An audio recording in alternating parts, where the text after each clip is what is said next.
This is big news. I probably should have made a video about it that same day, but I wanted some time to think about it.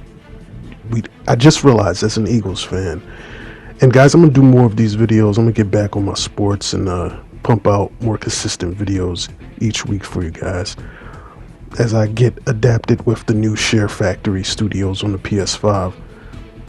But Carson Wentz era has ended in Philly, and basically the Jalen Hurts era has begun.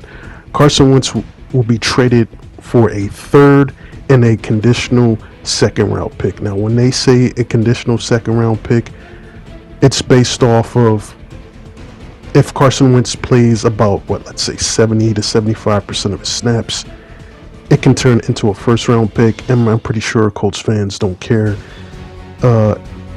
if they lose a pick like that, because that means Carson Wentz is playing at a level that's getting them to a playoff where they can make a playoff run. So, and that's a lower first round pick that the Eagles are getting. Now, do I think it's a good trade, or is it a necessary trade with all the nonsense that was swirling around Carson Wentz and the Doug Peterson being fired?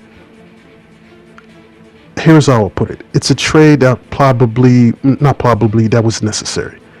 The culture right now with Carson Wentz, it's broken. Too many stuff about him not being too insecure about being at the quarterback position where everything has to go his way. It's just too much right now. And from the few samples I've seen of Jalen Hurts,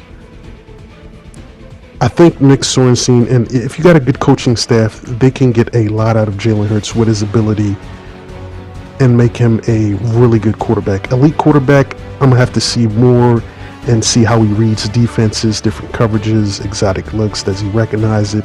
Can he communicate with his receivers in a well-timely manner to execute these routes?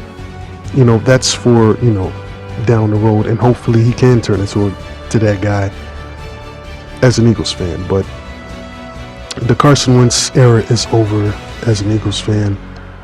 We got a Super Bowl out of it. As an Eagles fan, we got a Super Bowl out of it, so I'm happy about that. But it just really didn't have to end. But when you think about it, it probably should have ended, because his play wasn't getting better during the season. It was getting worse. This is the worst season he's ever had by far. He just doesn't look like he was going to return back to 2017 when he was clearly going to be the MVP if he didn't get injured. And I have to say, if he would have played in that Super Bowl, I think the Eagles would have probably won that game a little bit more comfortably than that game played out in the Super Bowl 52. But this is a trade it was a necessary trade because of the surrounding parameters around Carson Wentz. It needed to happen because you just weren't going to go any further with Carson Wentz the way everything was just evolving around him at this point. Losing Doug Peterson, and them and Doug Peterson seemed like they had a riff. So not only that Doug Peterson is gone, they get rid of Carson Wentz. So this team is basically back at somewhat of a rebuilding stage. We'll see where they go from here. I'll probably, put out some more videos if I hear some news. So give me your thoughts in the comment section as an Eagles fan.